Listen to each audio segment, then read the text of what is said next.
미국과 이란의 전쟁 여파로 우리 증시가 공포의 수요일을 맞았습니다. 검은 화요일에 이어 이틀 연속 예상을 훨씬 뛰어넘을 정도의 폭락장이었는데요. 증시가 페니슨 양상까지 보이면서 공포지수도 사상 최고치로 치솟았습니다. 신다미 기자. 네, 신다입니다. 네, 코스피가 역대 최대 낙폭을 기록했다고요? 네, 그렇습니다. 코스피는 어제보다 12.06% 하락한 5,093.54의 장을 마쳤습니다. 지난 2001년 미국 9.11 테러 직후 기록한 12.02% 하락 이후 최대 하락률인데요. 코스피는 불과 이틀 사이 1,150포인트 넘게 급락했습니다. 장중 1조 2천억 원 넘게 순매도했던 외국인은 장 막판 매수 우위로 돌아서며 2천억 원 넘게 순매수했는데요. 반면 기관은 5,800억 원 넘게 팔아치우며 지수를 끌어내렸습니다. 미국과 이란의 무력 충돌이 장기화될 조짐을 보이면서 투자 심리가 급격히 얼어붙은 영향인데요. 오전 장중 한때 코스피와 코스닥의 사이드카와 서킷 브레이커가 연이어 발동됐음에도 투매 현상은 이어졌습니다. 코스닥 또한 역대 최대치인 14% 폭락하며 978.44에 마감했습니다. 시가총액도 급격히 줄었지요. 네, 코스피 시가총액은 4,194조 9,468억 원으로 하루 동안에만 약 574조 4,800억 원 사라졌는데요. 코스피와 코스닥 합산 시가총액은 이틀 동안 1,068조 6,113억 원 증발했습니다. 이에 따라 한국형 공포지수로 불리는 코스피 200 변동성 지수는 어제보다 27.61% 급등한 80.37로 역대 최고치를 기록했습니다. 아시아 증시도 줄줄이 약세를 보였는데요. 일본 니케이 지수는 어제보다 3.61% 하락하면서 6만 4천 선까지 주저앉았고 대만 자취한 지수도 4.35% 하락했습니다. 중국 상해 종합지수와 홍콩 항생지수도 각각 0.98%, 2.01% 내렸습니다. SBS 비즈 신다입니다. 오늘 하루만 상장 종목 가운데 무려 98%가 하락했습니다. 반도체 투톱인 삼성전자와 SK하이닉스의 합산 시가총액은 이틀 만에 400조 원이나 증발했습니다.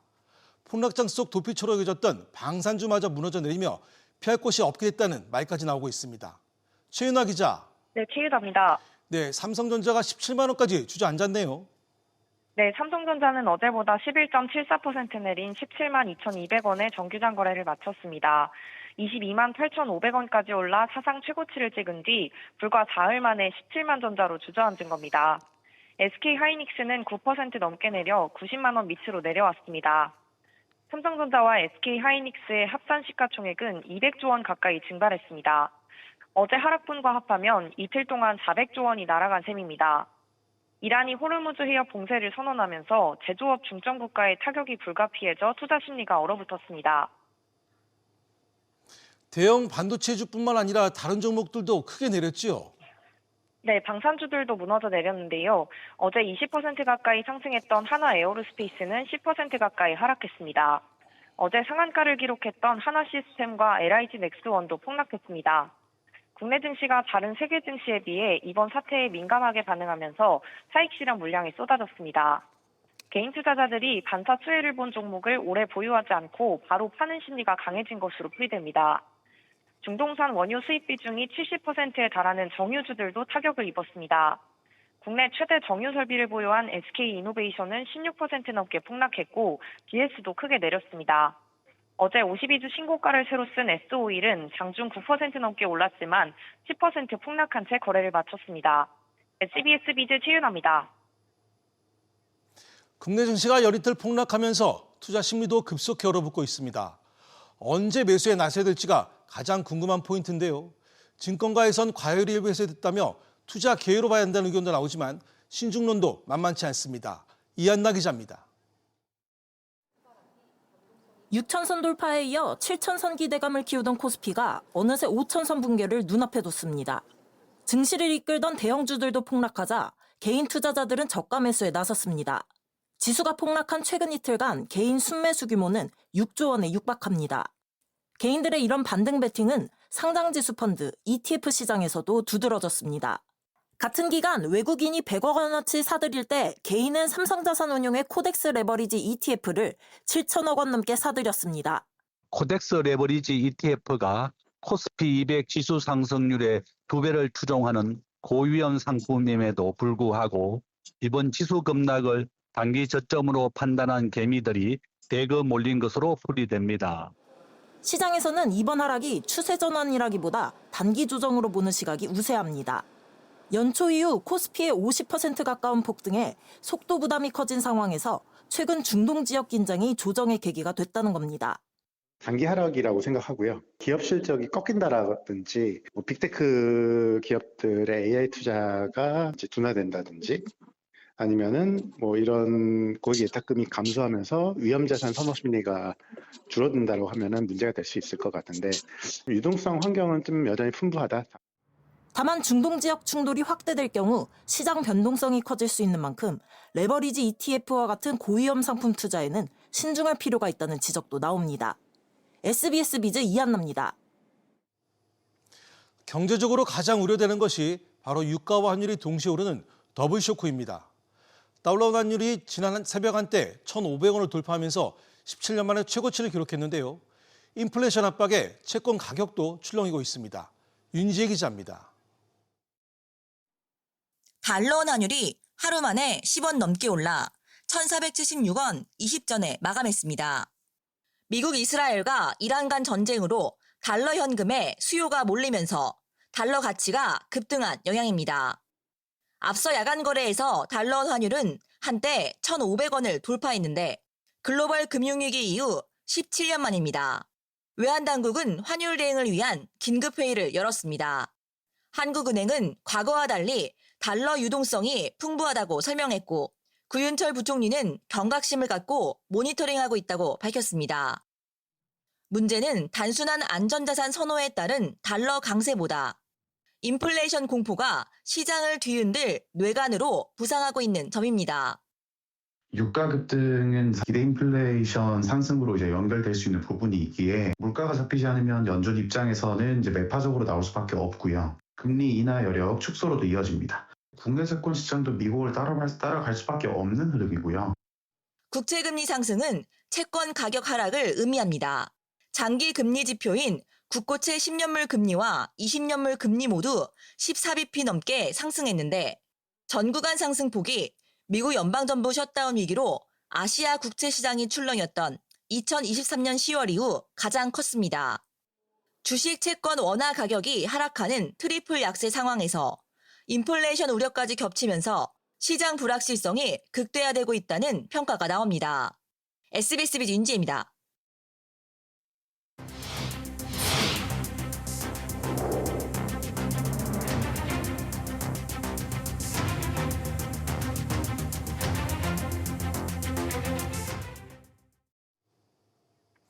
중동 지역 위기감은 한층 높아지고 있습니다. 미국과 이스라엘은 이란 최고 지도자를 뽑는 건물을 폭격했고 이란은 호르무즈 해협에서 최소 10척의 선박에 미사일 공격을 가했다고 발표했습니다. 국제유가도 갈수록 급등하고 있습니다. 김조윤 기자. 네, 김종윤입니다. 네, 미국과 이란의 공방이 한층 가열되고 있습니다. 네, 로이터는 이란 최고 지도자를 선출하는 전문가 회의 청사가 붕괴됐다고 전했는데요. 지난달 말 사망한 하메네이 후계자 선출을 위해 회의가 열릴 것으로 알려진 곳에 미국과 이스라엘의 폭격이 가해졌던 것으로 추정됩니다. 이스라엘군은 또 핵무기 부품을 비밀 개발한다고 추정되는 이란 지하 핵시설의 타격 사실도 밝혔다고 AFP와 뉴욕타임스 등이 전했습니다. 이란도 중동 내 미군 기지와 외교 시설뿐만 아니라 이스라엘 국방부에 대한 공습으로 반격에 나섰습니다.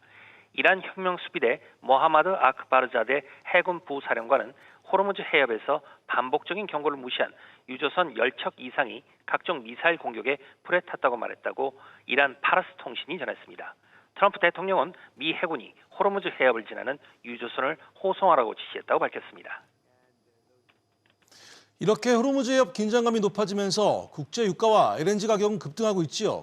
네, ICE 선물 거래소에서 브렌트유 5월 인도분 선물 가격은 어제보다 4.7% 올랐는데 이번 주만 10% 넘게 뛰었습니다. 이란의 드론 공격에 세계 최대 카타르 LNG 생산 시설이 중단되자 골드만삭스는 단기 글로벌 LNG 공급이 약 19% 감소할 것으로 추산했습니다.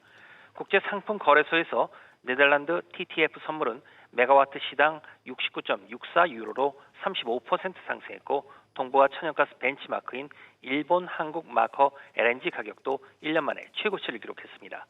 천연가스 현물 가격도 25달러로 하루 만에 2배 이상 뛰었습니다. SBS 비즈 김정윤입니다. 미국과 이란의 무력 충돌이 전면전 양상으로 치달으면서 중동의 대규모 사업장을 둔 대기업들도 비상에 걸렸습니다. 당장 피해는 없다지만 장기할 경우에 대비해 생산과 물류를 전면 재조정하는 이른바 플랜 B 마련에 긴박하게 움직이고 있습니다.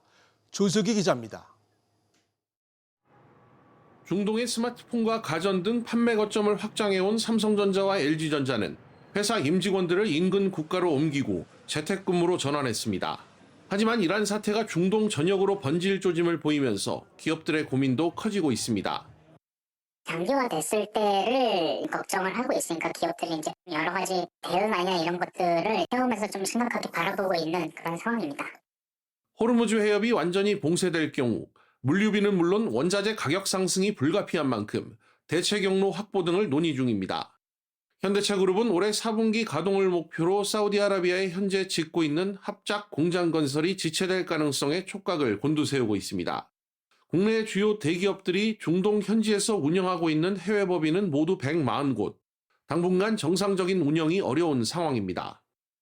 예정된 나름대로의 경영 계획표들이 있을 건데 그런 부분들이 상당 부분 차질이 생겼다라고 볼 수가 있고요. 건설사들의 긴장감도 최고조에 달했습니다.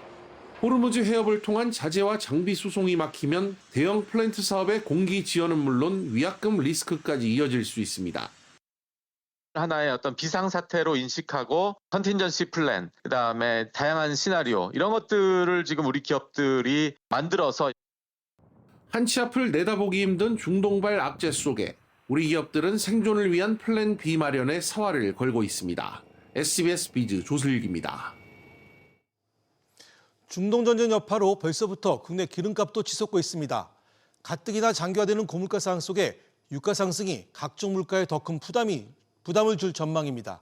이어서 오정인 기자입니다. 서울 휘발유 평균 가격은 리터당 1,820원대, 석 달 만에 1,800원대를 넘어섰습니다. 주유소엔 기름값 폭등을 우려하며 미리 기름을 꽉 채우려는 사람들로 북적입니다. 근처에 볼 일이 있어서 지나가다가 저희 동네에 비해 기름값이 싸서 주유하고 가자 이런 마음으로 들어오게 됐어요. 아무래도 신경이 쓰이긴 하죠. 평소에 조금 가득 채우진 않는 편인데 이번엔 좀 가득 채우긴 했어요. 유가 상승이 에너지 가격까지 끌어올리면서 사실상 모든 산업군이 적지 않은 영향을 받을 전망입니다. 제지업계는 에너지와 물류비 상승 등의 영향으로 박스 재료가 되는 골판지와 백판지 가격을 줄줄이 올렸습니다. 종이박스가 쓰이는 각종 제품들뿐 아니라 택배비도 상승 압박을 받을 수 있습니다. 생산 원가가 상승하게 되니까 판매 가격도 올라야 되고 소비 물가 상승이 될 수밖에 없죠. 단기적으로는 직접적인 영향을 받는 산업의 위축이 일어나지만 곧 소비, 유통, 투자에 이르기까지 산업 위축을 유발시키겠죠. 장기화된 고물가 상황에서 엎친 데 덮친 격으로 중동 사태까지 터지면서 물가 불안이 가중되고 있습니다. SBS 비즈 오정인입니다. 금융당국이 코스닥 시장 신뢰도를 높이기 위해 1,000원 미만의 동전주를 퇴출시키기로 했습니다. 그런데 이번 조치가 시장 우려에 불을 지핀 건지 최근 동전주가 더욱 늘고 있는 것으로 나타났습니다. 취재기자 연결합니다. 신성우 기자, 코스닥 동전주 얼마나 늘어났습니까? 네, 코스닥 시장에서 어제 종가 기준으로 주가가 1,000원에 못 미치는 동전주는 총 186개로 집계됐습니다. 금융당국이 코스닥 상장 폐지 개혁 방안을 발표한 지난달 12일 후로 19개가 늘어났는데요. 그러니까 대략 3주 만에 동전주가 10% 넘게 증가한 겁니다. 해당 기간 동안 동전주로 전락한 기업은 23개에 달하는 반면 동전주를 탈출한 곳은 4개에 불과했습니다. 앞서 금융당국은 오는 7월부터 동전주 상장 폐지 요건을 신설하기로 했는데요. 주가가 30거래일 연속 1,000원을 밑돌면 관리 종목으로 지정되고 이후 90거래일 동안 45거래일 연속으로 동전주를 탈출하지 못하면 최종 상장 폐지되는 겁니다. 이에 내 주식이 상장 폐지되진 않을까 하는 불안감에 투자자들이 빠져나가며 주가가 1,000원대였던 일부 종목들의 하방 압력이 커지고 있는데요. 1,000원 인근에 있는 종목들의 급등락을 주의하셔야겠습니다. 무엇보다 코스닥 상장 폐지 요건이 강화되는 것도 유의해야 되는 부분이죠. 네, 그렇습니다. 오는 7월부터 상장 폐지 기준 중 공시 위반 요건이 강화되고요. 또 기존에는 사업 연도 말 기준 완전 자본 잠식인 경우에만 상장 폐지 요건이었던 것을 반기 기준 완전 자본 잠식인 경우도 요건으로 확대하기로 했습니다. 올해 코스닥 시장에서만 상장 폐지 기업이 최대 220개에 달할 것이라는 전망도 나오고 있는데요. 그만큼 투자 시에 대상 기업의 불성실 공시 이력이나 재무 상황, 대규모 손실 가능성 등을 꼼꼼하게 따져봐야 한다는 지적이 나옵니다. SBS 비즈 신성우입니다. 공정거래위원회에 이어 이번엔 농림축산식품부가 식품업계를 소집했습니다. 정부의 먹거리 물가 안정 의지가 큰 만큼 그동안 요지부동이었던 라면, 과자 등 가격도 인하될지 주목됩니다. 신천 기자의 보도입니다. 연휴 하루 전 BHC와 교촌, 롯데리아, 던킨 등의 외식기업 대표 6명을 불러 모은 주병기 공정거래위원장은 가격 인하를 콕 집어 언급했습니다.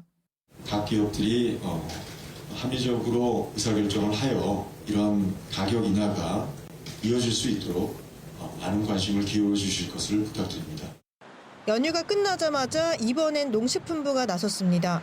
오늘은 CJ제일제당과 대상 등 식용유 업체들을, 내일은 라면 업계와 비공개 회의를 갖고 사실상 가격 인하 동참을 강조할 걸로 보입니다. 업계는 조심스러운 입장입니다.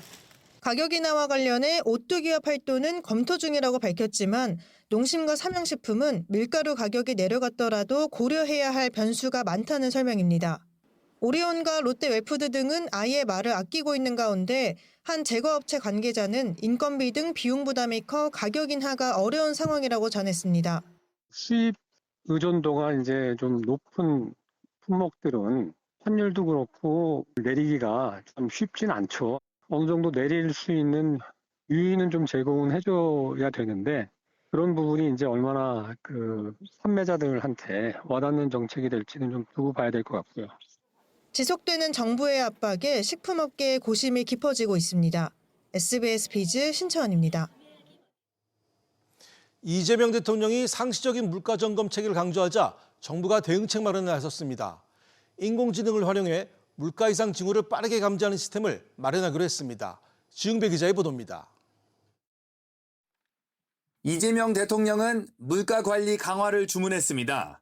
물가 변동폭이 해외는 이런데 국내는 이러네. 자동으로 체킹할 수 있을 것 같거든요. 예, 그런 시스템까지도 안 될 리가 없을 것 같은데. 네, 그렇게 그래서 이렇게 일정한 기준을 벗어나 튀는 거는 바로 네. 체크할 수 있게. 네. 이에 정부가 물가 대응 체계를 고도화하는 작업에 들어간 걸로 파악됐습니다. 사후 점검에서 사전, 상시로 물가 변동을 파악하는 체계를 마련합니다. 국제 원자재 가격이나 환율, 농산물 등의 경우 작황과 평년 대비 가격 등을 고려해 물가 상승이 원가 요인을 넘어선 건지 분석하는 시스템을 준비합니다. 가령 중동발 리스크로 유가가 오르면 국내 석유류 품목은 얼마나 어떻게 영향을 받는지 자동으로 분석해주는 방식이 될 전망입니다. 대전경제부 관계자는 그간 수작업으로 그때그때 관리해 전 품목 물가를 체계적으로 관리할 수 없었다며 AI에 맡겨서 물가가 튀는 품목을 바로 잡아내게 되면 훨씬 나을 것이라고 설명했습니다. 앞으로도 돼지고기, 계란 등 국민 생활과 밀접한 민생 물가 특별관리 품목을 선별하고 가격 상승 요인을 면밀히 분석하여 안정화 방안을 강구하겠습니다. 다만 460개 가까이 되는 품목을 대상으로 하기엔 당장 한계가 있어 변동성이 큰 농축수산물이나 석유류 등에 먼저 적용하는 방향이 검토됩니다. 재경부는 예산 신청에 앞서 시스템에 들어갈 기능을 추리고 소요기간 산정 작업 등을 진행할 예정입니다. 이 대통령이 정책 추진 속도를 강조해온 만큼 시스템이 이르면 수개월 안에 윤곽을 드러낼 전망입니다. SBS 비즈 지웅배입니다. 대미투자특별법 처리를 위한 국회 특별위원회가 오늘 법안을 상정하고 본격적인 논의에 착수했습니다. 그동안 여야 정쟁으로 중단됐지만 앞으로는 지연 없이 신속하게 법안을 처리하겠다는 방침인데요. 취재기자 연결합니다. 정윤영 기자. 네, 정윤영입니다. 네, 대미투자특위가 다시 가동됐지요. 네, 그렇습니다. 특위는 오늘 오전 전체 회의를 열고 한미 전략적 투자 관리를 위한 특별법 9건을 상정했습니다. 오전 회의에서는 대미 투자를 위해 한미전략투자공사라는 별도의 기구를 설립해야 하는지, 한국투자공사 KRC 같은 기존 조직을 활용하는 것이 나을지를 두고 질의가 오갔는데요. 공사 신설이 상당한 비용을 수반하고 한시적으로 운영되는 공사를 설립한 입법례가 없었다는 지적이 나왔습니다. 반면 국무총리는 KIC나 수출입은행 등이 대미 투자를 맡기에는 성격이 다르다며 별도 기구가 필요하다고 주장했습니다. 대규모 투자가 이루어지는 사업이기 때문에 별도의 전담 기구에서 꼼꼼하게 챙겨봐야 됩니다. 대미 투자 규모가 큰 만큼 국회 통제를 받아야 된다는 지적도 나왔다면서요. 네, 국회 보고와 사전 동의 절차가 필요하다는 주장이 나왔고요. 30억 달러 이상의 대규모 투자에 대해 국회 사전 동의를 받아야 한다는 의견도 제시됐습니다. 한미 통화사업부체결 필요성에 대한 지적도 있었는데요. 관련해 국무총리 발언 들어보시죠. 외환 보유고 부분에 있어서 정부는 한 4천억 불 넘는 수준이지만은요, 우리 민간까지 합치면 1조 달러가 넘는 그런 외화 자산을 한국이 보유하고 있습니다. 달러가 부족하지 않다, 한국은 그런 인식을 미국이 가지고 있습니다. 여야는 오늘 오후 법안 소위에서 특별법 세부 내용을 심사했는데 특위 활동 시한인 9일까지 법안 심사를 마무리하고 12일 본회의에서 특별법을 처리하기로 합의했습니다.